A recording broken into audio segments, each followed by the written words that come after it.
رسوله الكريم أما بعد فأعوذ بالله من الشيطان الرجيم بسم الله الرحمن الرحيم أنا تارك فيكم ثقلين أول كتاب الله فيه الهدى والنور فخذوا بكتاب الله واستمسكوا به فأهل بيتي أذكركم الله في أهل بيتي أذكركم الله في أهل بيتي أذكركم الله في أهل بيتي إن الله وملائكته يصلون على النبي يا أيها الذين آمنوا صلوا علیہ وسلموا تسلیما۔ نبی کا گھرانہ بڑی شان والا، نبی کا گھرانہ بڑی شان والا ہے، یہ آستانہ بڑی شان والا۔ نبی کا گھرانہ بڑی شان والا ہے، یہ آستانہ بڑی شان والا۔ جو بہلول دیکھا تو بولی یہ دنیا۔ بہلول دانا کے واقعات سن رکھے ہیں نا، جو دیوانہ تھا نبی کی امت کا، حقیقت میں وہ فرزانہ تھا۔ جو بہلول دیکھا، یہ وہی بہلول ہے جو ریت کے گھر بنا کے اعلان کرتا تھا کہ جس نے جنت کا گھر خریدنا ہے خرید لو۔ جو بہلول دیکھا تو بولی یہ دنیا، نبی کا دیوانہ بڑی شان والا۔ نبی کا دیوانہ بڑی شان والا، اور خدا کی قسم کھا کے کہتی ہوں سن لو، خدا کی قسم کھا کے کہتی ہوں سن لو کہ زینب کا نانا بڑی شان والا، زینب کا نانا بڑی شان والا۔ اور نبی کے صحابہ سبھی معتبر ہیں، نبی کے صحابہ سبھی معتبر ہیں، سبھی کا یارانہ بڑی شان والا، سبھی کا یارانہ بڑی شان والا۔ اور جو گم تھی اندھیرے میں شے مل گئی ہے۔ مصرعے پہ غور کریں پھر سبحان اللہ کہیں۔ اشارہ کدھر ہے؟ میں کیا بتانا چاہ رہی ہوں؟ جو گم تھی اندھیرے میں شے مل گئی ہے، تیرا مسکرانا بڑی شان والا، تیرا مسکرانا بڑی شان والا۔ جو گم تھی اندھیرے میں شے مل گئی ہے، کیا شے تھی؟ حضرت عائشہ کی سوئی جو گم گئی، میرے نبی تشریف لائے، مسکرائے، نور نکلا، اندھیرے سے سوئی مل گئی۔ جو گم تھی اندھیرے میں شے مل گئی ہے، تیرا مسکرانا بڑی شان والا ہے، یہ آستانہ بڑی شان والا، اور ہے زینب کا نانا بڑی شان والا۔ آج چند باتیں مجھے آپ کی خدمت میں اہل بیت اطہار کی عزت اور عظمت اور قرآن عظیم کی شان کی روشنی میں محرم الحرام کے متعلق عرض کرنا ہے، اور اس چیز کی طرف توجہ دلانا مقصود ہے کہ آخر ان اہم مہینوں میں ہم کئی دن اللہ اور اس کے رسول کے ذکر کے لیے جمع کیوں ہوتے ہیں؟ تو میری آپ سے بڑی محبت سے یہ گزارش ہے کہ دلوں کے دروازے کھول کر یہ چند جملے اپنے اندر محفوظ کر لیں، اور آغاز کے دنوں میں اسی لیے اس مرتبہ میں نے ان باتوں کو دہرانا مناسب سمجھا ہے کہ جب محافل ختم ہونے لگتی ہیں یا 9 اور 10 محرم کو جب ہم ان باتوں کا ذکر کرتے ہیں تو اس وقت محافل کا سلسلہ اس مہینے کا ختم ہو جاتا ہے، اور پھر ہمیں توجہ کے لیے، عمل کے لیے وقت کم ملتا ہے۔ تو میری کوشش یہ ہے کہ آپ آغاز ہی میں ان چند گزارشات کو اپنے دلوں میں، سینوں میں محفوظ فرما لیں، تاکہ آپ کا ایک ایک دن نفع بخش ہو جائے۔ طالبات بھی ان تمام چیزوں کو سن کر اپنے گھروں تک ان مسائل اور غیر شرعی معاملات اور توہمات کو پہنچائیں، تاکہ گھروں کے حالات، کانسیپٹس اور عقیدے بھی درست ہو سکیں۔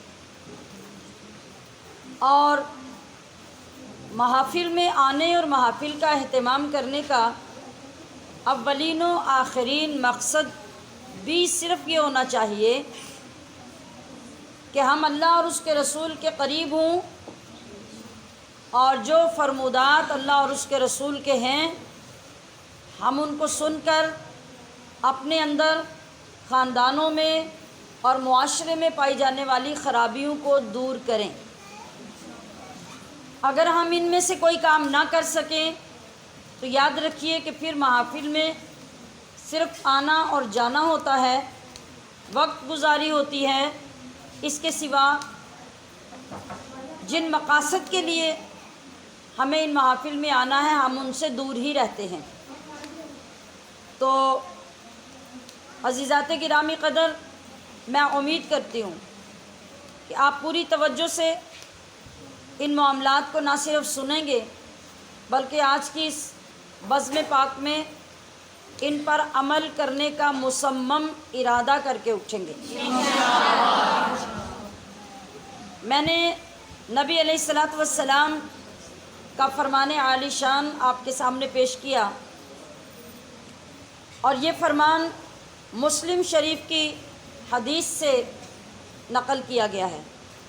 آپ علیہ الصلوۃ والسلام نے ارشاد فرمایا، انا تارک فیکم ثقلین۔ یہ کب اور کس وقت اور کن لوگوں سے آپ نے ارشاد فرمایا؟ آپ اس پس منظر کو بھی سماعت فرمائیے کہ صحابہ فرماتے ہیں کہ جب ہم آقا علیہ الصلوۃ والسلام کے ساتھ سفر کر رہے تھے تو مکہ اور مدینہ کے درمیان آپ ممبر پر جلوہ افروز ہوئے، اور آپ نے ہزاروں صحابہ کو مخاطب کر کے فرمایا، اے صحابہ، انا تارک فیکم ثقلین، میں تمہارے درمیان دو بڑی بڑی نعمتیں، دو عظمت والی چیزیں جو ایمان کے اعتبار سے بہت بھاری، بہت وزنی، بہت شان والی ہیں، وہ تم میں چھوڑ کر جا رہا ہوں۔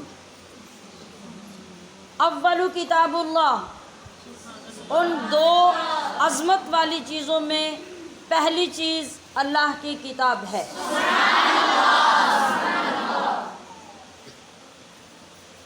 اس کتاب میں تمہارے لیے الہدی والنور،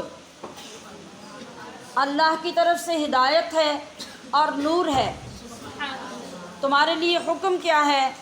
فَخُذُوا بِكِتَابِ اللَّهِ، تو تم اس کتاب کو پکڑ لو، اس کو اختیار کرو، وَاسْتَمْسِكُوا بِهِ، اور اس کو مضبوطی کے ساتھ تھام لو۔ مضبوطی کے ساتھ تھامنے کا کیا مطلب ہوتا ہے؟ کہ آندھی آئے یا طوفان، زلزلے آئیں یا آزمائشوں کے پہاڑ ٹوٹ پڑیں، مضبوطی سے تھامی ہوئی چیز وہ ہوتی ہے جسے آپ کسی حالت میں بھی نہ چھوڑیں۔ تو اللہ کے رسول نے فرمایا، وَاسْتَمْسِكُوا بِهِ، اس قرآن کو مضبوطی سے تھام لینا، اسے سینے سے لگا لینا، اور کبھی اس کے احکام سے روگردانی نہ کرنا۔ اللہ کے نبی نے اتنی تاکید کے ساتھ اپنے صحابہ کو اس کے بارے میں فرمایا، اور فرمایا دوسری چیز جو میں تم میں چھوڑ کر جا رہا ہوں وہ ہے اہل بیتی، میرے گھر والے۔ اب آگے ارشاد فرمایا اذکرکم اللہ فی اہل بیتی، میں تمہیں اپنے اہل بیت کے متعلق اللہ کا واسطہ دیتا ہوں۔ اذکرکم اللہ فی اہل بیتی، پھر دوسری بار یہی الفاظ فرمائے، پھر اذکرکم اللہ فی اہل بیتی، تیسری بار آپ نے یہی الفاظ فرمائے کہ اے صحابہ میں اپنے اہل بیت کے متعلق تمہیں اللہ کا واسطہ دیتا ہوں کہ تم میرے اہل بیت کے ساتھ جڑ جانا، جڑے رہنا، تمسک کرنا اور کبھی ان کے دامن خیر سے جدا نہ ہونا۔ یہاں آپ کے فرمان میں دونوں چیزوں کے بیان کرنے میں جو فرق ہے آپ اس کی طرف توجہ فرمائیے۔ قرآن کریم کے بارے میں اللہ کے رسول نے ایک بار ارشاد فرمایا فَخُذُوا بِكِتَابِ اللَّهِ اور وَاسْتَمْسِكُوا بِهِ، کہ اس کتاب کے ساتھ تمسک کرنا یعنی اسے زور سے مضبوطی سے تھام لینا اور اس کے احکام پہ عمل کرنا۔ مگر اپنی اہل بیت کے متعلق آپ نے 3 بار فرمایا اور تینوں بار اللہ کا واسطہ دے کر فرمایا۔ یہ بہت بڑی امپورٹنٹ اور بڑی قابل توجہ بات ہے کہ اللہ کی کتاب کے متعلق تو اللہ کے رسول 1 بار فرمائیں اور اپنی اہل بیت کے متعلق 3 بار۔ رسول اللہ کی نگاہ مبارک قیامت تک آنے والے اپنی امتیوں کو دیکھ رہی تھی۔ آپ علیہ الصلاۃ والسلام آنے والے حالات کو ملاحظہ فرما رہے تھے، آپ دیکھ رہے تھے کہ آنے والے زمانوں میں کیا ہوگا۔ قرآن کے بارے میں لوگوں میں اختلاف اگرچہ پیدا ہوگا، مخالفت کرنے والے لوگ اگرچہ پیدا ہوں گے، لیکن اتنی کثرت سے قرآن کے مخالفین پیدا نہیں ہوں گے جتنے کہ اہل بیت کے ساتھ مخالفت کرنے والے، بغض رکھنے والے، عداوت رکھنے والے لوگ پیدا ہو جائیں گے۔ اس لیے اللہ کے نبی نے انتہائی تاکیدوں کے ساتھ 1 بار نہیں، 2 بار نہیں، 3 بار اپنے اہل بیت کے متعلق اپنی امت کو تاکید فرمائی۔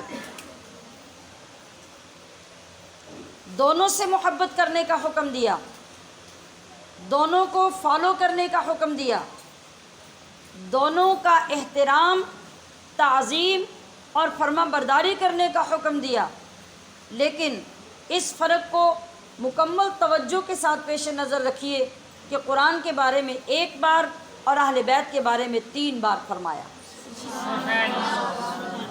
تو سامعات محترم، یہ قابل غور بات ہے،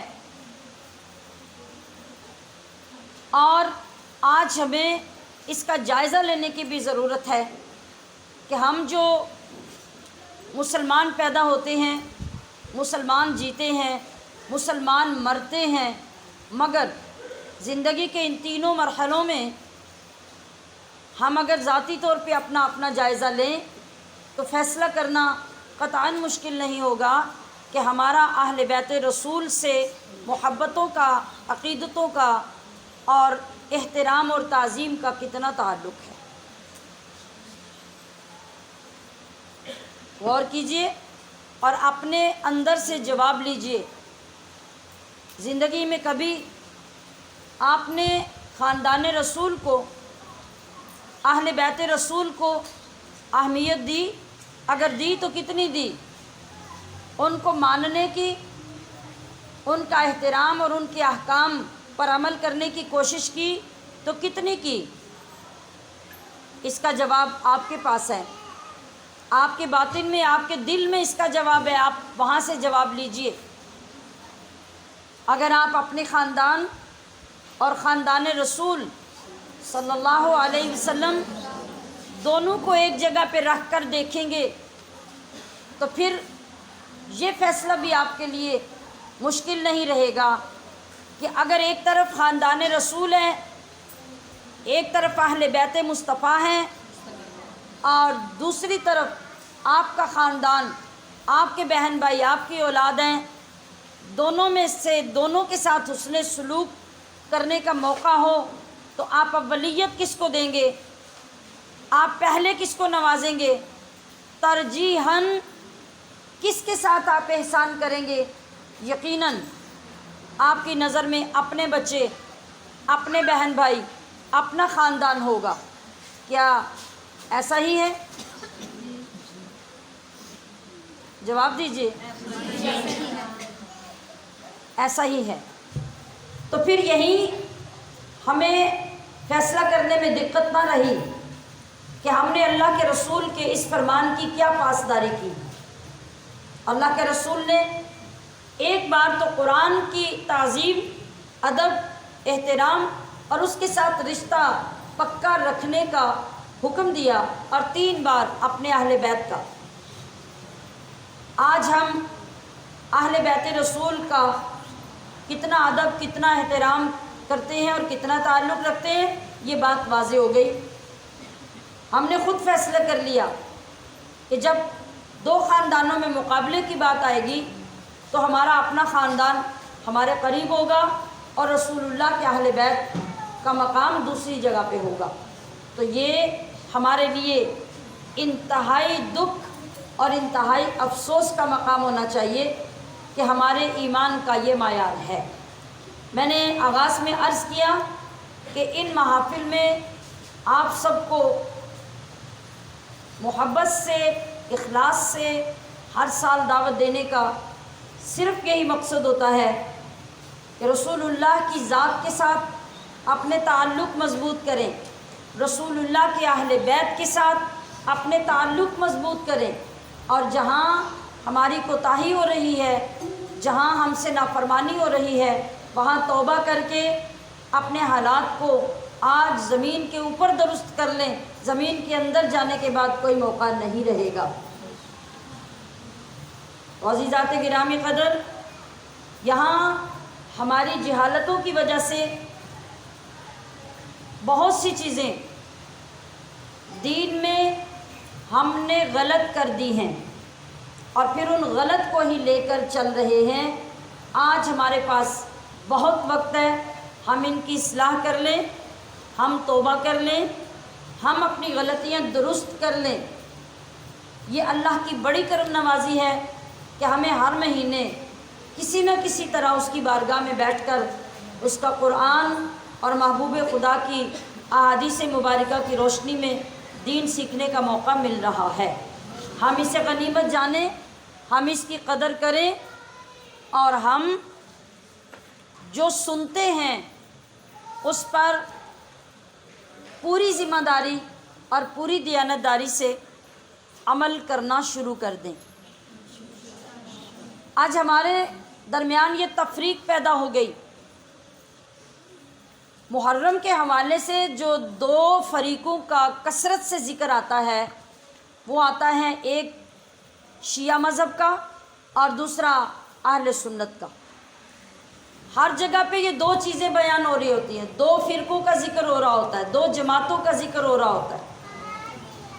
شیعہ حضرات کی محفل میں جائیں گے تو وہ اہل سنت کی مخالفت، حضور کے صحابہ کی مخالفت، حضور کے جانثاران کی مخالفت اور الزام اہل سنت کو دے کر ان کو گناہگار ٹھہرا رہے ہوں گے۔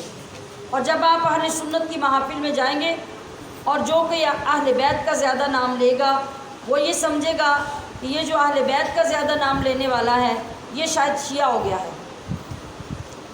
یہی ہماری غلطی ٹھیک کرنے والی ہے۔ اگر ہم نے ان غلطیوں کو ٹھیک کر لیا تو یقیناً ہم سرخرو ہو جائیں گے، کامیاب ہو جائیں گے اور سیدھی راہ پہ چل پڑیں گے۔ اور اگر ہم محافل میں بار بار آنے کے باوجود اپنی غلطیاں ٹھیک نہ کر سکیں، اپنے عقیدے ٹھیک نہ کر سکیں اور اپنے ساتھ منسلک لوگوں کو سیدھی راہ پہ نہ لا سکے تو پھر ہمیں خود مان لینا ہوگا کہ ہم نے ساری زندگی کوئی کمائی نہیں کی۔ تو یہ محافل جو ہیں یہ دراصل ہماری تجارت کے لیے ہوتی ہیں، یہ ہماری کمائی کے بازار ہوتے ہیں۔ ان محافل میں آ کے ہم منڈیوں میں جا کے نفع بخش سودے کرنے والوں سے زیادہ قیمتی سودے کر سکتے ہیں، ایسے قیمتی جن کی ویلیو محشر کے میدان میں اور جنت کے بازار میں ہو۔ وہاں جا کر ہمیں قدر آئے گی اور ہمیں خود اپنے اوپر رشک آئے گا کہ ہم نے زندگی میں کتنے اچھے سودے کیے تھے۔ تو محبت کسی کے ساتھ بھی ہو، اس کے ہمیشہ کچھ تقاضے ہوتے ہیں۔ جب نبی علیہ الصلوۃ والسلام نے خود ایک بار نہیں 3 بار یہ فرمایا کہ لوگوں میں اللہ کے واسطے سے تمہیں اپنے اہل بیت کی طرف متوجہ کرتا ہوں اور تمہیں حکم دیتا ہوں کہ تم میری اہل بیت کے ساتھ محبت کرو اور ان کے ساتھ تمسک کرو، ان کے دامن مضبوطی سے تھام لو۔ پھر اب ہم یہ کیسے کہہ سکتے ہیں کہ جو اہل بیت سے زیادہ محبت کرے گا وہ شیعہ ہو جائے گا اور جس کی محبت تھوڑی ہوگی وہ اہل سنت سے ہوگا؟ یہ دونوں غلط طریقے ہم نے خود وضع کر رکھے ہیں۔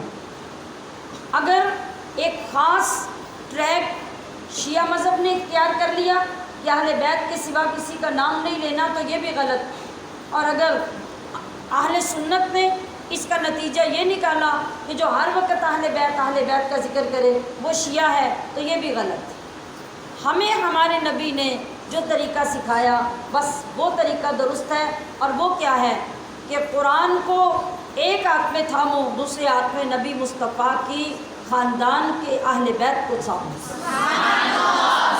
دونوں کے بغیر تم کامیاب نہیں ہو سکتے، اور اہل بیت کے ساتھ نبی کے جانثاران، نبی پہ اپنی جانیں، اپنے مال، اپنی دولتیں، اپنی اولادیں قربان کرنے والے صحابہ کو چھوڑ کر صرف اہل بیت کے ساتھ منسلک ہونے والا بھی خسارے میں ہوگا۔ اس ماہ میں چونکہ چاروں طرف یہ موضوع اس طرح چھڑا ہوتا ہے کہ بہت سارے لوگ محرم ختم ہونے کے بعد گمراہ ہو چکے ہوتے ہیں، اپنا عقیدہ خراب کر چکے ہوتے ہیں، صراط مستقیم سے ہٹ چکے ہوتے ہیں، اس لیے آغاز ہی میں ہمیں اس ذمہ داری کو سمجھنا اشد ضروری ہے کہ ہمیں اس ماہ میں کیا کرنا ہے، کرنے والے کام کریں، نہ کرنے والے کام چھوڑ دیں، اپنی اصلاح کر لیں، آپ لوگوں کی فکر چھوڑ دیں، ہاں لوگوں تک اللہ اور اس کے رسول کا پیغام ضرور پہنچا دیں، ان کو محبت اور دین کی دعوت ضرور دے دیں، یہ آپ کی ذمہ داری ہے۔ اگر آپ نہیں دیں گے تو قیامت میں آپ سے پوچھا جائے گا۔ تو محبت کرنے کا طریقہ کیا ہوگا، تقاضا کیا ہوگا کہ جس سے آپ محبت کرتے ہیں اس کی اداؤں کو اپنانا، یہ محبت ہوتی ہے، اس کے طریقوں پہ چلنا، یہ محبت ہوتی ہے۔ جن باتوں کا حکم آپ کا محبوب دے آپ چٹا سفید انکار کر دیں اور دوسری دفعہ پھر آ کے کہیں ہاتھ پاؤں چوم کے کہ میں تو آپ سے بڑی محبت کرتی ہوں، کیا یہ محبت ہے؟ یہ محبت کی توہین ہے۔ آپ بولنا نہیں چاہتے تو اب جا کے سو جائیں۔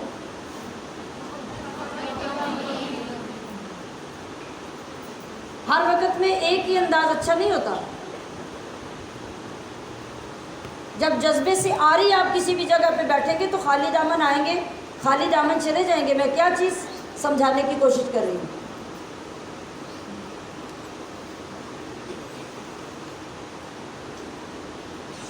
اگر آپ کا محبوب آپ کو کسی چیز کا حکم دے رہا ہے، آپ انکار کر دیتے ہیں کہ میرے لیے اس پہ عمل کرنا مشکل ہے، اور دوسرے دن پھر آ کے ہاتھ پاؤں چوم کے آپ دعوے کرتے ہیں کہ میں تو آپ کے بغیر رہ ہی نہیں سکتی، میرا تو آپ کے بغیر گزارا نہیں، آپ کے سوا تو ہمارا کوئی ہے ہی نہیں، میری تو زندگی آپ ہیں، میری تو محبت آپ ہیں، کیا لوگ اس محبت کو قبول کرتے ہیں؟ نہیں۔ اللہ اور اس کے رسول سے، قرآن سے، اہل بیت سے، اللہ کے ولیوں سے، جس سے بھی محبت کریں، حتیٰ کہ آپ کسی دنیا کے محبوب سے بھی محبت کریں، تو جب آپ اس کی بات ایک بار نہیں مانیں گے، دوسری بار نہیں مانیں گے، تیسری بار نہیں مانیں گے، چوتھی بار وہ کیا کہے گا کہ بھئی جاؤ، تمہارا رستہ اور ہے، میرا رستہ اور ہے، یہ تمہاری محبت ہے، یہ ڈھونگ رچایا ہوا ہے، یہ کوئی محبت نہیں۔ تو کیا سمجھتے ہیں کہ ہم ساری زندگی اللہ اور اس کے رسول کی ایک بھی نہ مانیں، اپنی مرضی کریں، اور اس کے باوجود ہم یہ دعوے کریں کہ ہم اللہ اور اس کے رسول سے یا اہل بیت سے یا قرآن سے محبت کرتے ہیں، تو یہ بھی درست نہیں ہوگا۔ کوئی بھی موقع ہو، وہ دینی لحاظ سے یا دنیاوی لحاظ سے، ہر موقع پر ہم پابند ہیں اپنے دین کے، اپنے رب اور رسول کے، کہ ہمیں ان کی مان کر چلنا ہے، اور ان کی مانتے دیکھ کر لوگ خود اعلان کریں گے کہ ہم غلام کس کے ہیں اور ہم مانتے کس کو ہیں، ہم کس کے راستے پہ چلتے ہیں، ہمارے اوپر اثر کس کا ہے، ہم کس کے حکم کے پابند ہیں، لوگ خود فیصلہ کریں گے کہ ہم غلط ہیں یا صحیح ہیں۔ تو ہر بار میں آپ کی خدمت میں یہ پیش کرنے کی کوشش کرتی ہوں کہ محافل میں آنے کا مقصد اپنے پیش نظر رکھا کیجئے۔ آپ دیکھیں، یہ آپ کے آرام کا وقت ہے، اسی لیے کچھ لوگ محفل میں بیٹھ کے بھی آرام ہی کر رہے ہوتے ہیں، بڑے آرام سے، کوئی فکر نہیں ہوتی۔ یہ آپ کے آرام کا وقت ہے، خواتین کے گھر میں کام کا وقت ہے، مغرب کے بعد کھانا کھلانا، کھانا کھانا، کچن صاف کرنا، برتن دھونا، صبح کی تیاری کرنا، یہ سب کام خواتین کے ہوتے ہیں۔ تو ماشاءاللہ آپ یہ سارے کام چھوڑ کے یہاں تشریف لاتے ہیں، ایسے ہی؟ اب اگر وہ کام چھوڑ کے آپ آ جائیں، مگر جس مقصد کے لیے محفل سجائی جائے آپ کو وہ مقصد بھی حاصل نہ ہو، تو بتائیے آپ کے آنے کا کیا فائدہ ہوگا؟ ہوگا؟ نہیں ہوگا۔ تو سب سے پہلے مقصد کو پیش نظر رکھنا، اس کی طرف متوجہ رہنا اور عمل کی فکر کرنا، یہ ہمارے لیے ضروری رہتا ہے۔ کسی موضوع پر بھی کوئی محفل ہو، کوئی ذکر ہو، سب سے پہلی چیز جو ہمارے لیے ضروری ہے وہ یہی ہے۔ اور پھر آداب، آنے کے آداب، بیٹھنے کے آداب، سننے کے آداب، یہ سب بھی محبت کے تقاضوں میں شامل ہیں۔ محفل کا تصور آئے، اپنے آپ کو پاک کریں، طہارت اختیار کریں، اپنے دل میں ان لوگوں کی محبت کا تصور لائیں جن کا ذکر سننے کے لیے آپ گھر سے چلنے لگیں، باوضو ہو جائیں، پاک صاف ہو جائیں، لباس پاک صاف پہنیں، باوضو ہو کر کچھ نہ کچھ ذکر کرتے ہوئے آئیں۔ آپ جانتے ہیں کہ اگر کسی کی ثواب کی نیت سے یا اللہ کے قرب کی نیت سے آپ نے ایک کلمہ بھی قرآن و حدیث سے پڑھا، آپ کو اس پر بھی اجر عطا کیا جاتا ہے۔ پھر اس کیفیت میں آپ جتنے قدم چل کے آئیں گے، آپ کو سانسوں کا ثواب، قدموں کا ثواب اور ایک ایک لفظ کے ادا کرنے کا ثواب گھر سے ملنا شروع ہو جائے گا۔ اور سب سے بڑی بات یہ کہ ہم جیسے ناکارہ اور گناہگار لوگوں کی طرف سے ہماری استطاعت اور حیثیت کے مطابق ان بلند اور عظیم الشان ہستیوں کی بارگاہ میں تحفوں کا اہتمام ہو جائے گا۔ وہ الفاظ، وہ کلمات بطور تحفہ ثواب کے لیے ہماری جانب سے ان کی بارگاہوں میں جائیں گے۔ کہاں ہم، کہاں ہماری اوقات اور کہاں وہ مقدس ہستیاں۔ مگر جب زیادہ لوگ ملتے ہیں، کوئی نیک ہوتا ہے، کوئی نیک نہیں ہوتا، کوئی مقرب ہوتا ہے، کوئی عام بندہ ہوتا ہے، لیکن جب ایک قافلے میں سارے اکٹھے ہو جاتے ہیں تو پھر سب کو برابری نظر سے دیکھا جاتا ہے، اور عظمت والے لوگوں کی عظمت والی چیز کے ساتھ گناہ گاروں کا بھی بھلا ہو جاتا ہے، اور وہ بھی چیز اتنی شان کے ساتھ پیش ہو جاتی ہے۔ تو یہ چند ابتدائی آداب ہر روز کے آنے کے، میں نے کل سے آپ کو تحریک دی کہ ہر روز ہر آنے والا ایک تسبیح کیا پڑھے، ایک تسبیح سورہ اخلاص، اور یہ کس نیت سے پڑھے؟ بالخصوص شہدائے کربلا اور بالعموم تمام شہدائے اسلام، بلکہ حضور کی ساری امت کے ایصال ثواب کے لیے۔ آپ بتائیے 3 بار سورہ اخلاص یعنی قرآن شریف پڑھنے سے آپ کو ایک قرآن شریف کے برابر ثواب ملے، تو پوری تسبیح میں اگر 99 بار کو الگ کر لیں، اوپر ایک دانہ الگ کر دیں، تو 99 بار جب آپ پڑھیں گے سورۃ اخلاص تو 33 بار قرآن ختم کرنے کے برابر ثواب ملے گا۔ اب کتنے لوگ اگر محبت سے ہر روز یہ پڑھنے کا وظیفہ بنا لیتے ہیں، تو علماء کرام نے ویسے لکھا کہ ہر روز محرم میں ایک تسبیح قرآن شریف کی پڑھنے والا اللہ سے جو مانگے اللہ اسے عطا کرتا ہے۔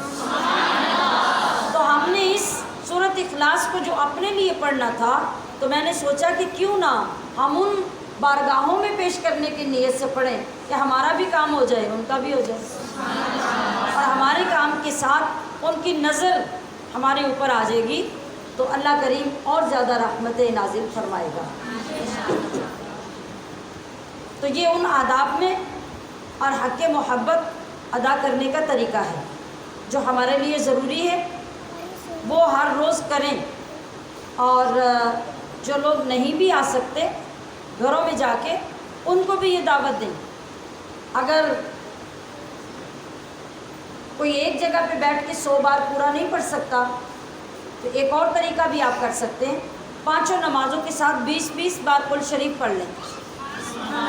کتنی آسانی ہو جائے گی، روزانہ تسبیح بھی پوری ہو جائے گی، اور آپ کو زیادہ وقت بھی اسپینڈ نہیں کرنا پڑے گا، کام کاج کے دوران بھی، اور تھوڑے تھوڑے وقت میں آپ یہ پڑھیں گے پورے محرم میں محبت کے ساتھ، اور یہ تصور رکھ کر کہ میں یہ جو صورت پڑھ رہی ہوں یہ وہ صورت ہے کہ پورے قرآن میں اس درجے کی توحید کسی اور صورت میں بیان نہیں ہوئی جو صورت مجھے پڑھنے کی توفیق مل رہی ہے۔ تو اس کا نتیجہ کیا نکلے گا؟ اس سے آپ کے دل میں اللہ کی اور زیادہ محبت پیدا ہوگی۔ جب تک یہ تصور نہیں ہوگا، صرف گنتی پوری کرنے سے آپ کو لذت نہیں آئے گی، نہ آپ کی محبت میں اضافہ ہوگا۔ یہ وہ آداب ہیں جو میں نے آپ کی خدمت میں عرض کیے، یہ ہر روز یاد رکھیں، اور ان آداب کے ساتھ روزانہ کی محفل میں تشریف لائیں، توجہ خیال اپنے رب اور ان مبارک ہستیوں کی طرف رکھیں جن کے لیے آپ آئے ہیں، اور اس کے بعد ان کاموں کی طرف توجہ دیں جن کے بارے میں نبی علیہ الصلاۃ والسلام نے ارشاد فرمایا ہے۔ ان کاموں سے پہلے اس چیز کے لیے بھی ہمارا کانسیپٹ کلیئر ہونا چاہیے کہ جو لوگ یہ سمجھتے ہیں کہ محرم کی حرمت یا محرم کی عظمت یہ کربلا کی وجہ سے ہے، ان لوگوں کو بھی اپنی یہ غلطی درست کرنی چاہیے۔ میں نے کیا کہا؟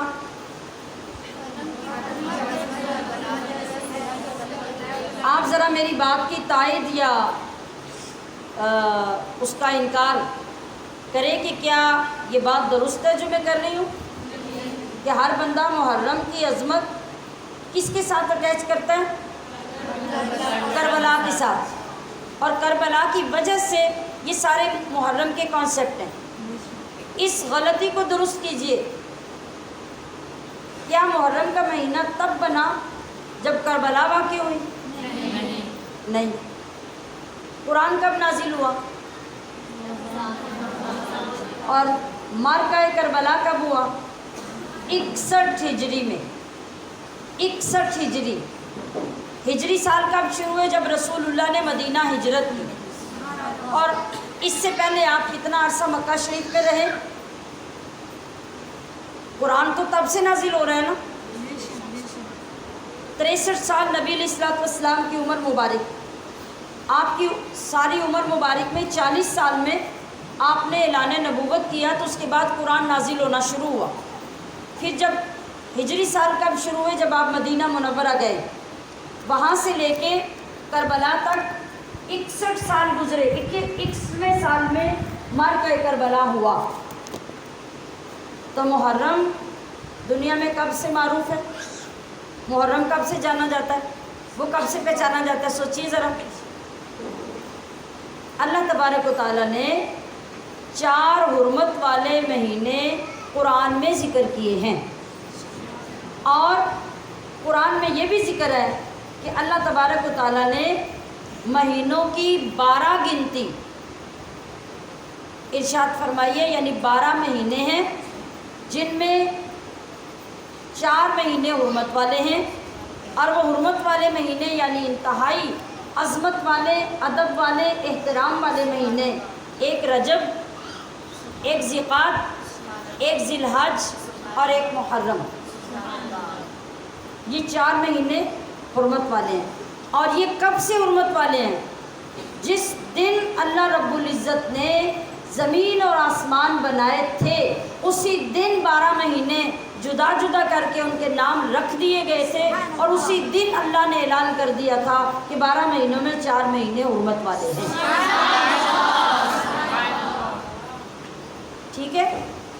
تو اب جو معرکہ کربلا، شہادت امام حسین اور محرم، ان کو اگر ہم دیکھیں گے تو یہ اس ماہ مبارک میں واقعے کا پیش آنا یہ حضرت امام حسین کی عظمت کی دلالت ہے.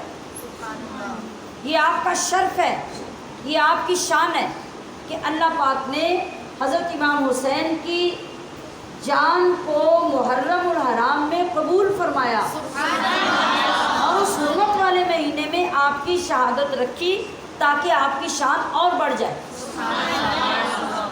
یہ بات یاد رہے گی آج کے بعد کہ نہیں؟ جی. تو محرم کربلا کی وجہ سے محرم نہیں ہے. محرم کا ادب یا محرم کے باقی سارے کام یہ حضرت امام حسین کی شہادت کی وجہ سے نہیں، بلکہ محرم تب سے، جب سے اللہ نے زمین و آسمان بنائے تب سے محرم ہے. اس کا ادب تب سے ہے، اس کی حرمت تب سے ہے. اللہ تعالیٰ نے حضرت امام عالی مقام کی شان کو اور بلند کرنے کے لیے، آپ کو اور زیادہ عظمتیں دینے کے لیے آپ کی شہادت محرم میں رکھی.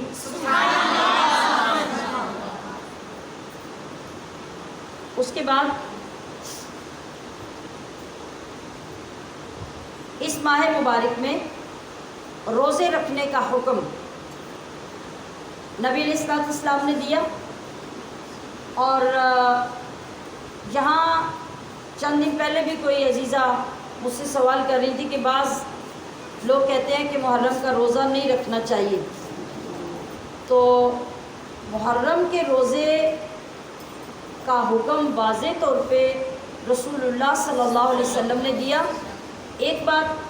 دوسری بات یہ کہ جب رمضان کے روزے نہیں آئے تھے، رمضان کے روزوں سے پہلے 10 محرم کا روزہ فرض تھا. کیا تھا؟ جب رمضان کے روزے فرض ہو گئے تو پھر محرم کا روزہ فرض نہ رہا، وہ سنت بن گیا. اور وہ کس طرح؟ حضور نبی کریم صلی اللہ علیہ وسلم جب مدینہ منورہ تشریف لائے، آپ نے دیکھا کہ وہاں کے تمام یہودی 10 محرم کا روزہ رکھتے ہیں. آپ علیہ السلام نے دریافت فرمایا تم لوگ یہ روزہ کیوں رکھتے ہو؟ تو یہودیوں نے بتایا کہ بھئی اس دن چونکہ موسیٰ علیہ السلام کو اللہ نے فرعون کے ظلم سے اور آپ کی قوم بنی اسرائیل کو فرعون کے ظلم سے نجات دی اور فرعون کو دریائے نیل میں غرق کیا. اس شکرانے میں ہمارے نبی موسیٰ علیہ السلام روزہ رکھتے تھے، لہٰذا ہم بھی روزہ رکھیں۔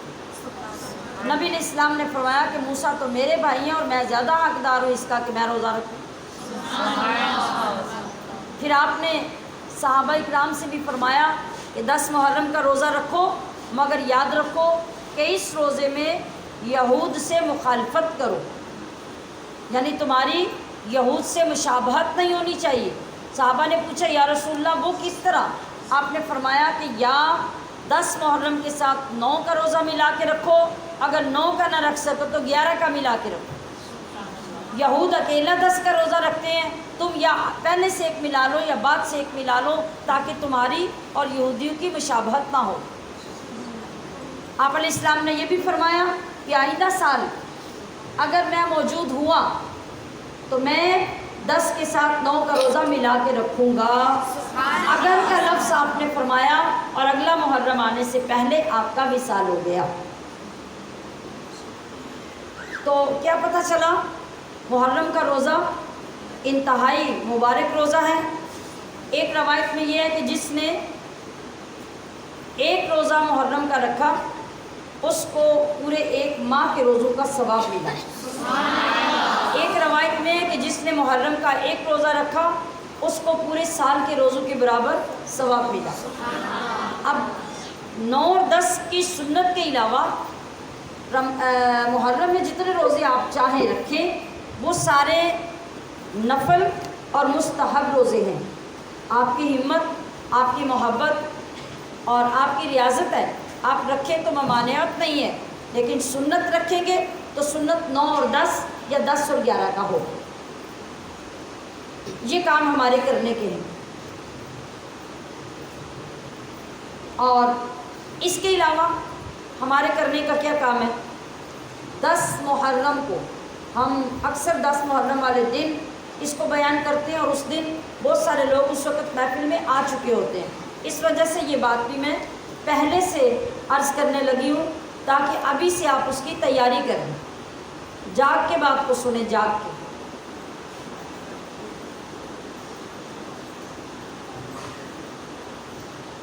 دس محرم کے دن نبی علیہ السلام کے فرمان کے مطابق جو گھر کا سربراہ اپنے گھر والوں کے لیے دسترخوان میں وسعت پیدا کرتا ہے، یعنی دسترخوان میں بہترین کھانے تیار کر کے رکھتا ہے، اللہ پاک اس کی برکت سے پورا سال اس کے دسترخوان میں کمی نہیں آنے دے گا۔ تو اس بار آج سے ہی آپ یہ عہد کریں گے۔ گھی تو ویسے ہی بہت مہنگا ہو گیا، چاول بھی بے شمار مہنگے ہو گئے، چینی کا بھی کوئی حشر نہیں، تو کتنی آسان بات ہے کہ ہم 10 محرم والے دن اللہ کے رسول کی بات مان لیں، سارا سال عشرے۔ اللہ آپ کے گھر میں تنگی نہیں آنے دے گا۔ اس وعدے پہ اور رسول اللہ کے فرمان پر اگر کامل یقین کر کے آپ نے 10 محرم کے دن یہ کام کرنے کے لیے اپنے سارے دوستوں کو دعوت دیں، اپنے ساری دوستوں، اپنی سہیلیوں، اپنی کزنز، اپنے گھر کے افراد، ان سب کو یہ دعوت دیں، اور اس یقین کے ساتھ دیں بھی اور وہ یقین وہاں پہنچائیں بھی کہ یہ میرا اور آپ کا کہنا نہیں ہے، نہ ہماری یہ سجیشن ہے، بلکہ یہ مصطفیٰ کریم کا فرمان ہے، اور اس پہ کامل یقین کے ساتھ۔ دیکھیے عید کا دن آتا ہے، شب برات آتی ہے، ان دنوں میں ہمارے ہاں رواج ہے نا، غریب سے غریب بندہ بھی کوئی ایک چیز تو فالتو پکاتا ہی ہے نا، اور کچھ نہیں تو سویاں ہی پکا لیتے ہیں، تھوڑا سا حلوہ ہی بنا لیتے ہیں، اور غریب سے غریب بندہ اگر زیادہ نہیں کر سکتا تو ختم شریف کے لیے وہ کہتا ہے کہ چلو آدھا کلو ہی گوشت لے آؤ، آج ختم شریف ہے۔ یہ کانسیپٹ ہے نا ہمارا، تو لوگ اس کا اہتمام کرتے ہیں۔ تو اب کے 10 محرم پہ اپنے گھروں میں اس کا لازمی اہتمام کریں، اور اس کے لیے ابھی سے انتظام کرنا شروع کریں۔ اگر دن میں 10 محرم میں آپ یہاں محفل میں ہوتے ہیں تو یہاں سے جا کے شام کے کھانے کا بندوبست کریں اور اس کا طریقہ بنائیں کہ گھر کے تمام افراد اس دن دسترخوان پہ اکٹھے ہوں، اکٹھے ہو کے ختم پاک پڑھیں، شہدائے کربلا کی بارگاہ میں اپنے دسترخوان سے بھی ثواب بھیجیں، اس کھانے کا ثواب بھیجیں، اللہ کی بارگاہ میں رسول اللہ صلی اللہ علیہ وسلم کا یہ فرمان بطور ریفرنس کے پیش کر کے دعا کریں کہ یا اللہ ہم نے تیرے محبوب کی بات پہ عمل کیا ہے اور ہمیں کامل یقین ہے کہ جیسے رسول اللہ نے فرمایا تو ویسے ہی ہمیں کشادگی اور فراخی عطا کرے گا، تو پورا سال ہمارے دسترخوان میں فراخی عطا فرما دے۔ آپ دیکھیں گے کہ انشاءاللہ اللہ کریم آپ کو ضرور کشادگی عطا کرے۔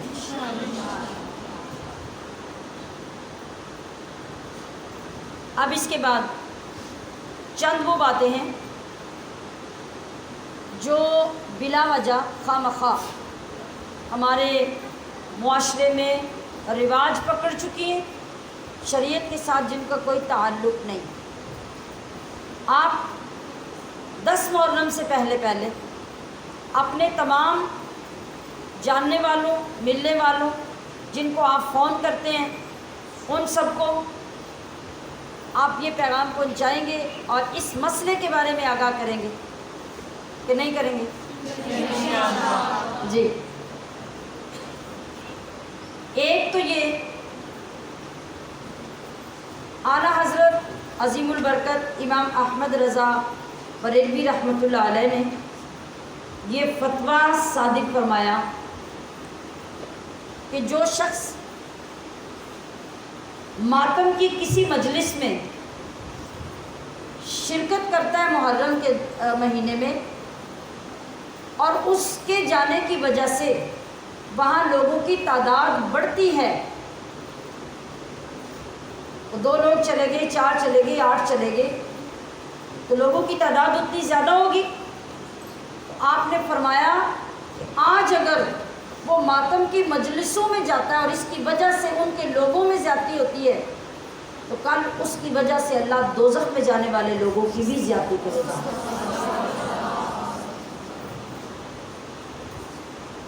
اپنے رشتہ داروں کے ساتھ محبت کا ثبوت پیش کریں۔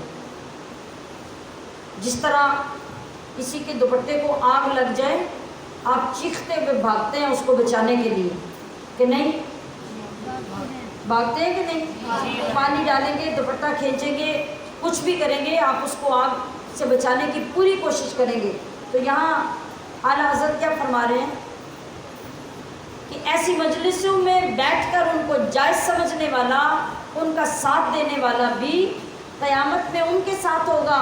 آج دنیا میں اس کی وجہ سے مجلسوں کی تعداد اگر بڑھے گی تو کل اس کی وجہ سے دوزخ کی تعداد بڑھے گی۔ تو گویا آپ ایک لمحے کے لیے یہ سمجھیں کہ وہ بندہ ہوگا جس کی چادر کو آگ لگ رہی ہے اور آپ نے بجھانی ہے۔ محلے میں، رشتہ داروں میں، عزیزوں میں کوئی بھی ہوگا، کسی کو آگ لگی آپ برداشت نہیں کر سکتے، تو اس آگ کے لیے بھی عہد کر لیں کہ آپ اس کو برداشت نہیں کر سکتے۔ اس کو ختم کرنے اور اپنی بہنوں کو، اپنے بھائیوں اور بچوں کو دوزخ کی آگ سے بچانے کا انتظام کرنے کا آپ وعدہ کر لیں۔ کوشش کریں، جس وقت اللہ سے وعدہ کر کے بندہ اٹھتا ہے تو اللہ رب العزت اس کی اتنی مدد کرتا ہے کہ وہ خود سوچ بھی نہیں سکتا۔ اور اس کے بعد جو ہمارے معاشرے میں ایک رواج ہے، محرم کا نام سنتے ہی میرج ہال بند، شادیاں بند، نکاح بند، کیا ہے؟ محرم ہے۔ اور اگر کسی نے مجبوری ہو کر نکاح کیا کسی بچے بچی کا تو اتنی لان تان دنیا کی طرف سے اس کو ہوتی ہے کہ وہ بیچارہ زندگی سے تنگ آ جاتا ہے۔ نہ قرآن میں اس کا ذکر، نہ حدیث میں اس کا ذکر، نہ خود رسول اللہ نے اس سے منع کیا۔ میں نے پہلی بات آپ کو سمجھا دی کہ محرم کربلا والے دن بنا ہے، محرم کا مہینہ، اس کے بعد اس کا وجود آیا ہے۔ پھر محرم تو ہمیشہ سے ہے، تو پھر ہم کس قاعدے کے تحت اس بات سے منع کریں گے کہ محرم میں آپ ایسا کچھ نہیں کر سکتے؟ جہاں تک شرعی طور پہ بات ہے، نہ محرم میں شادی حرام ہے، نہ نکاح حرام ہے، نہ کوئی اور خوشی کا کام حرام ہے، اور بلکہ دوغلی پالیسی جو ہماری طرف ہے ہمارے لوگوں کے اندر، مجھے بتائیں ہمارے گھروں میں محرم میں بچے پیدا ہوتے ہیں کہ نہیں ہوتے ہیں؟ بچوں کے پیدا ہونے پہ خوشی ہوتی ہے کہ نہیں ہوتی ہے؟ بچہ پیدا ہوا 7ویں دن لوگ عقیقہ کرتے ہیں کہ نہیں؟ عقیقہ کیا ہے؟ غم، سوگ، خوشی۔ پھر وہ خوشی کیوں کرتے ہیں؟ عقیقے کی خوشی پھر کیوں کرتے ہیں؟ پھر محرم کے مہینے میں جن لوگوں کی برتھ ڈے آتی ہے، سالگرہ آتی ہے، آپ ان بچوں کی سالگرہ کرتے ہیں کہ نہیں؟ کرتے ہیں۔ وہ کیوں کرتے ہیں؟ وہ خوشی کا موقع ہے کہ نہیں؟ پھر شادی بھی خوشی کا موقع ہے، نکاح بھی خوشی کا موقع ہے۔ جب جہاں آپ کا اپنا دماغ چلتا ہے اور جہاں آپ کا نفس خوش ہوتا ہے، آپ وہ کام کر لیتے ہیں، اور جہاں آپ کا نفس نہیں چلتا وہاں آپ فتوے لگا کے لوگوں کو پریشان کرتے ہیں۔ چلیے اگر لوگ اس پہ تنازع کھڑا کرتے ہوں اور آپ اس وجہ سے رک بھی جاتے ہیں تو کوئی بات نہیں، آپ رک جائیں، مگر یہ تاثر دینا لوگوں کو کہ محرم میں شادی حرام ہے، یا جو محرم میں شادی کرے وہ تو بس ہی نہیں سکتا، وہ تو اجڑ جاتا ہے، اس کی تو طلاق ہو جاتی ہے، اس کے گھر میں نحوست آ جاتی ہے، یہ کانسیپٹ اور یہ عقیدہ باطل ہے۔ اس کو ختم کرنا اور اس سے توبہ کرنا ضروری ہے۔ اب میں آپ کو جو بات بتانے لگی ہوں، آپ اسے سنیے اور اپنے ایمان کو مضبوط کیجیے۔ میں نے 2 دفعہ آپ کو یہ توجہ دلائی کہ محرم کا مہینہ کربلا کے بعد متعارف نہیں ہوا، چونکہ یہ ہمیشہ سے ہے، اور محرم میں اس سے پہلے بھی جو کام کیے جانے والے تھے وہ سب کرتے رہے، اور کربلا کے بعد بھی اولیاء بھی کرتے رہے، علماء بھی کرتے رہے، ائمہ بھی کرتے رہے۔ اگر سوگ کی وجہ سے نہیں کرنا تو یہ ایک اور حرام چیز ہے۔ اللہ کے رسول نے فرمایا کہ جو مومن ہے، اللہ اور آخرت پر ایمان رکھتا ہے، اس کو یہ زیبا ہی نہیں کہ وہ بڑی سے بڑی شخصیت دنیا سے چلی جائے تو 3 دن سے زیادہ اس کا سوگ کرے، سوائے بیوی کے کہ جب اس کا شوہر مر جائے تو وہ 4 مہینے 10 دن سوگ کرے۔ باقی دنیا کی کوئی ہستی دنیا سے جائے 3 دن سے زیادہ سوگ نہیں ہے۔ تو پھر امام عالی مقام کا سوگ قیامت تک کیوں چلے گا؟ اس سوگ میں آپ شادی نہیں کریں گے، نکاح نہیں کریں گے، کس وجہ سے؟ مجھے بتائیے، حضرت امام حسین نبی ہیں؟ رسول ہیں؟ نہیں، نبیوں کے سردار کے نواسے ہیں، ہمارے سروں کے تاج ہیں، اسلام کا حسن ہے، اسلام کو نئی زندگی عطا کرنے والے ہیں، کائنات میں بڑا عظیم مقام و مرتبہ ہے، لیکن کسی رسول سے بڑا تو نہیں ہے، بتائیے؟ نہیں۔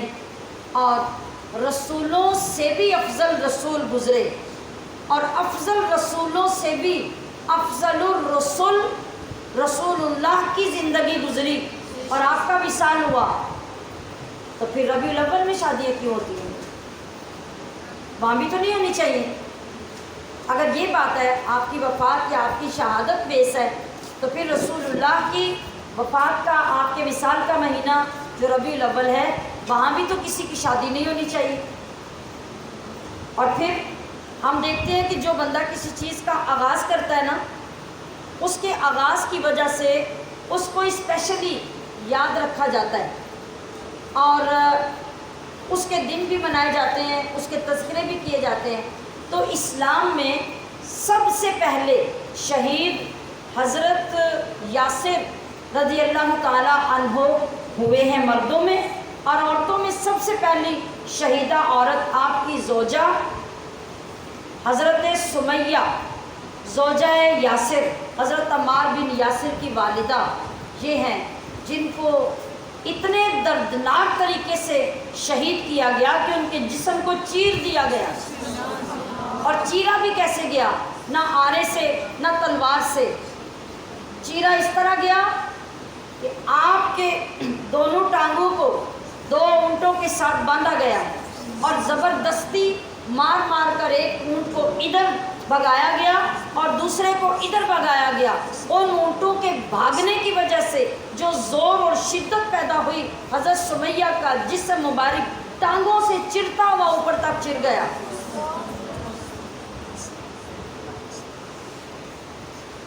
ان کے سوگ کی وجہ سے. تو کبھی ایسا نہیں ہوتا کہ کوئی نکاح یا کوئی شادی یا کوئی ایسی تقریبات ختم کر دی جائے. عرض کرنے کا مطلب یہ ہے کہ ان چیزوں کو بیس بنا کر آپ ان رسموں کو رائج نہیں کر سکتے. اگر رائج ہیں تو ان کو ختم کرنے کی ضرورت ہے. ہاں، اگر آپ کی محبت یہ کہتی ہے کہ مجھے اس ماہ میں شادی نہیں کرنی، یا آپ یہ کہتے ہیں کہ خواہ مخواہ لوگوں کے اندر ایک موضوع بن جائے گا، تو بہتر ہے کہ میں اگلے ماہ میں شادی کر لوں. یہ ایک اور چیز ہے، یہ ایک اور چیز ہے. مگر یہ کہنا کہ شریعت میں اس کی اجازت نہیں، یہ گناہ کا کام ہے یا یہ حرام کام ہے معاذ اللہ، یہ کہہ کر شادی کو روکنا یہ بذات خود بہت بڑا گناہ ہے. گویا شریعت کے اندر اپنی مرضی سے نئی چیزیں پیدا کرنے کے مترادف. اس بارے میں ہمارے کانسیپٹ اور عقیدے کلیئر ہونے چاہیے. اس کے علاوہ جو بہت اس بات کو مضبوط کرنے والی بات ہے، آپ کو معلوم ہے کہ حضرت فاطمہ الزہرا سلام اللہ تعالی علیہا کا نکاح محرم کے مہینے میں ہوا ہے. بتائیے، آپ سوچئے. اور اس سے بھی بڑی بات، خود رسول اللہ صلی اللہ علیہ وسلم نے ام المومنین حضرت صفیہ سے محرم کے مہینے میں نکاح فرمایا. محرم کی حرمت پیچھے سے آ رہی ہے. اگر اس حرمت کی وجہ سے نکاح نہیں کرنا تو پھر تو خود رسول اللہ نکاح کر رہے ہیں اور خاتون جنت خاتون قیامت کا نکاح محرم کے مہینے میں ہو رہا ہے. 2 باتیں تو یہ ہیں. تیسری بات یہ کہ اگر ایک حرمت والے مہینے میں نکاح نہیں کرنا تو باقی 3 میں کیوں کرنا ہے؟ مہینے تو 4 ہیں، ان میں بھی نہ کیجیے. تو پتہ چلا کہ یہ خرافات اور خود رسم و رواج بنائی گئی ہیں اور ان کے پیچھے اپنے اپنے مقاصد اور اپنی اپنی سازشیں ہیں. دین کے ساتھ ان کا کوئی تعلق نہیں. آپ نے یہ وعدہ کیا ہے کہ آپ یہ مسائل لوگوں تک پہنچا کر لوگوں کی غلط فہمیاں دور کریں گے انشاءاللہ. جی. اور آخری بات، اس ماہ مبارک میں ایک اور کام بڑے زور و شور سے کیا جاتا ہے، وہ ہے قبروں پہ مٹی ڈالنا. نہیں، پکی قبریں بنی ہوئی ہیں، مزار بنے ہوئے ہیں، تو وہاں پہ بھی لوگ چل پڑتے ہیں. آپ بتائیے، اگر تو ضرورت کے تحت جا رہے ہیں تو جن قبروں کو آپ نے پختہ بنا دیا، سیمنٹ لگا دیا، اینٹیں لگا دی، ٹائل لگا دی، پختہ قبر بن گئے، اب وہاں آپ کیا کرنے جاتے ہیں؟ وہاں اور کچھ نہیں ملتا تو ان کو جا کے دھوتے ہیں، ان کو دھونے چلے جاتے ہیں. دل کالے سیاہ ہیں، لباس گندے ہیں، مگر قبروں کو دھونا ضروری ہے. اب اپنے اعمال اور برے کردار سے تو ہم نے رسول اللہ کے دین پہ پہلے ہی مٹی ڈال دی ہے، اوپر سے ہم قبروں پہ مٹی ڈالنا جا کے یہ شو کرتے ہیں کہ شاید یہ ہمارا دین ہے. اس کا دین کے ساتھ کوئی تعلق نہیں، سمجھیے. اور اس بات کو عملاً چھوڑ کر لوگوں کے اندر عادت تبدیل کرنے کا عمل کیجیے. قبروں پہ مٹی ڈالنے کی اگر ضرورت ہے نا، یہ ساون ہے، ساون میں کتنی قبریں بالکل زمین دوز ہو جاتی ہیں، بیٹھ جاتی ہیں، قبروں کے اندر پانی چلا جاتا ہے، اتنے اتنے بڑے سوراخ ہو جاتے ہیں. ذرا غور کر کے سوچ کے بتائیے، طالبات بھی بتائیں، آپ خواتین بھی بتائیں کہ آپ میں کتنے لوگ ساون میں قبریں دیکھنے جاتے ہیں؟ کبھی کوئی گیا؟ نہیں۔ تو ضرورت تو یہ ہے نا کہ بھئی بارشیں برس رہی ہیں، آپ کو فکر ہونی چاہیے کہ ہمارے عزیزوں کی قبریں قبرستان میں ہیں، وہاں جائیں۔ وہاں بلا وجہ کچھ بوٹیاں، کچھ گھاس ایسی اگ گئی ہیں جن کی جڑوں سے مٹی کے اندر پانی جانے کے راستے بن گئے ہیں، آپ انہیں اکھیڑیں، قبروں کی مٹی کو دبائیں، دبا کے بارشوں کے پانی اندر جانے سے ان کی حفاظت کریں۔ پورے ساون گزر گئے، بستیاں بہہ گئی پانی میں، کوئی بندہ قبرستان دیکھنے نہیں جاتا۔ اور 10 محرم والے دن دنیا قبرستانوں میں پہنچی ہوتی ہے، 9 محرم کو بھی یہی ہوتا ہے، 10 کو بھی یہی ہوتا ہے۔ یہ کہاں سے رسم آئی؟ یہ کس نے دین سکھایا آپ کو؟